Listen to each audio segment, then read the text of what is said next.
All right. It is Thursday, May 7th, 2020 at 10:47 a.m. All right, let's take a look at some headlines here. All right, research professor involved in COVID-19 project found shot to death in Pittsburgh. The Department of Computational and Systems Technology at the Pitt School of Medicine announced Bing Liu, 37, a research assistant professor, was found dead in his home on May 2nd. According to the Post-Gazette, police believe a man shot Liu inside his home multiple times. That same man, who has yet to be identified, was found dead in a nearby car from an apparent self-inflicted wound. A potential motive isn't yet clear, and the investigation is ongoing. Okay, so a scientist researching the COVID virus gets shot multiple times in his home, then the shooter kills himself in a nearby car from a self-inflicted gunshot wound. Pretty suspicious right there. Alright, it says Liu had been working on a project related to the COVID-19 pandemic. The computational systems technology described Liu as an outstanding researcher who has earned the respect and appreciation of many other colleagues in the field and made unique contributions to science. His area of expertise was computational modeling and analysis of biological system dynamics. He had developed high-performance computing techniques and advanced machine learning approaches for modeling the time evolution of complex cellular interactions, Bayesian network models and methods, and statistical model checking and sensitivity analysis. Bing was on the verge of making very significant findings toward understanding the cellular mechanisms and their underlie of SARS-CoV-2 infection, and the cellular basis of following complications, according to the Department of Computational and Systems Technology. So he was right there at the complications and trying to understand the mechanisms of the disease itself. The department said they will make an effort to complete what he started in an effort to pay homage to his scientific excellence. He has worked at Pitt since 2014, and prior to that, he was a postdoctoral fellow in the computer science department of Carnegie Mellon University. The university also issued a statement. The University of Pittsburgh is deeply saddened by the tragic death of Bing Liu, a prolific researcher and admired colleague at Pitt University. The university extends our deepest sympathies to Liu's family, friends, and colleagues during this difficult time. So, a scientist trying to understand how the COVID-19 disease worked and how it was working, and the models for how it could continue to work, was murdered.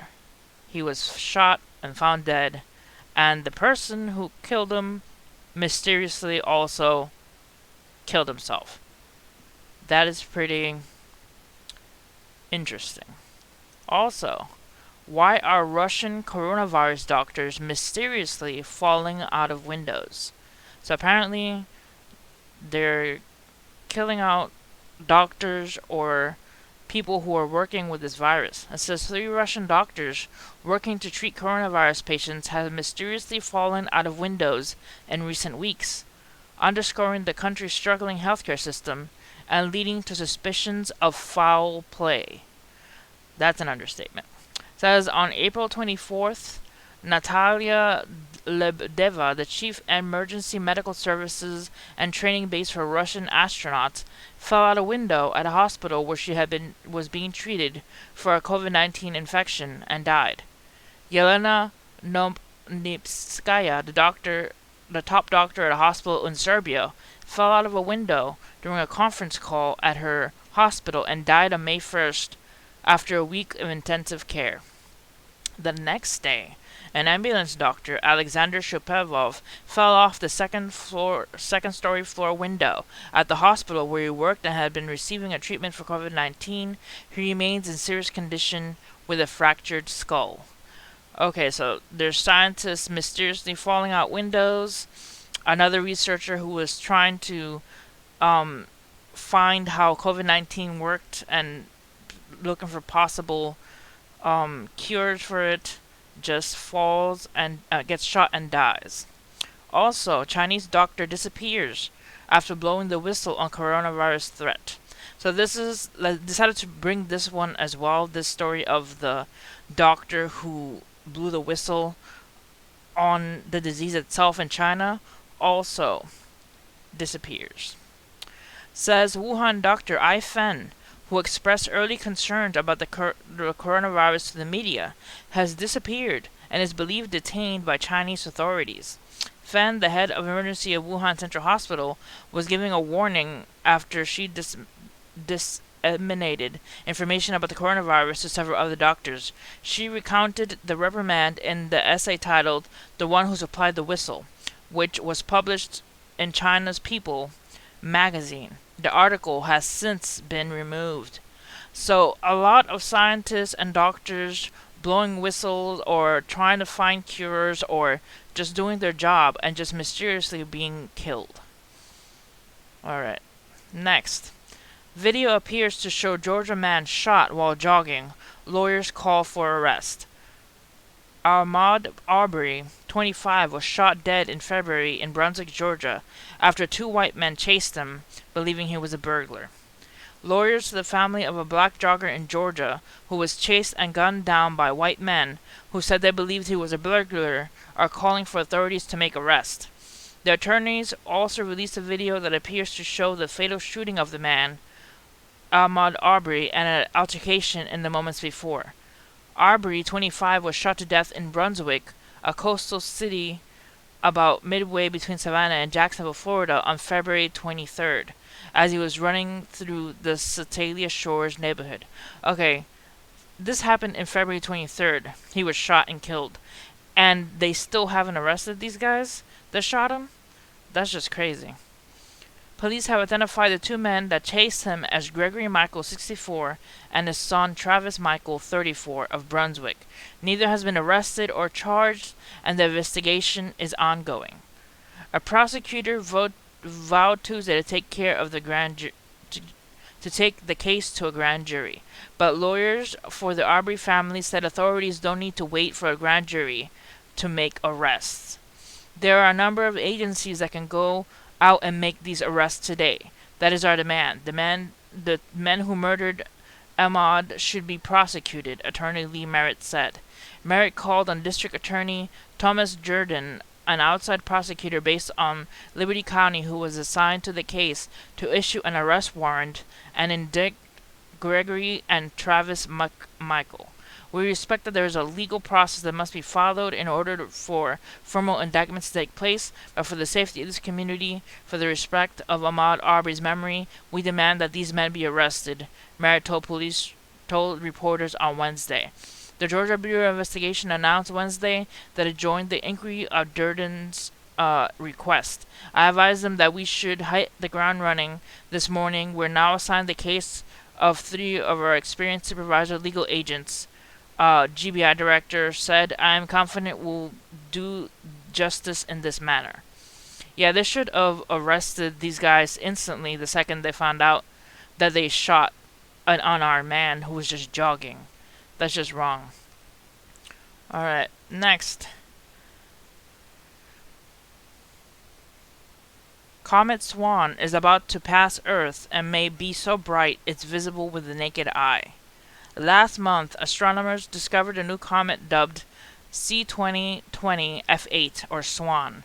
Comet Swan is currently around 61 million miles away from Earth and is traveling at around 85 million miles per hour towards the vicinity of our planet on its path around the Sun. On May 13th, the comet is set to make its closest approach to Earth when it will be located around 53 million miles from our planet, and a couple of weeks later, on May 27th, it will reach its closest point to the Sun, or perihelion, a distance of around 40 million miles from the star. Comet Swans appears to be greenish in color, and though it is relatively small, it is exhibiting a vast trail of debris, which astronomers Phil Flate calculated it will be at least 11 million miles long. As comets move closer to the Sun, they are blasted with increasing quantities of radiation. The warming leads to a release of gas and dust, creating a temporary atmosphere known as a coma, which forms around the nucleus of the object. In addition, two tails also form during this process, the gas tail and the dust tail. A quick calculation shows the tail is at least 18 million kilometers long, and here is a picture of Comet Swan. Look at that. Look how beautiful that is. Let's see if we can zoom in to that.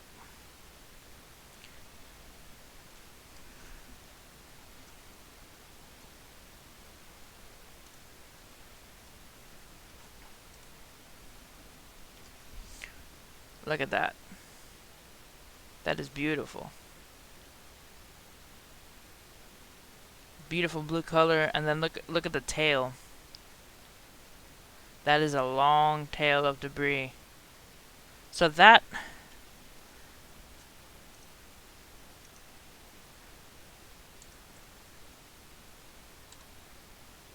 says the gas tail appears due to the effect of the solar wind. Charged particles from the sun on electrically charged gas particles released by the comet.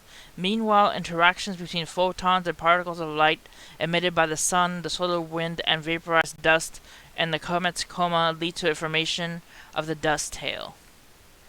People living in the southern hemisphere will be treated to the best view of the comet, especially in the days centered around the Earth's close approach. It should be visible until early June. Alright, so that comet is going to be visible to early June, but it will be here this month. So that's going to be quite interesting to see traveling in our night sky.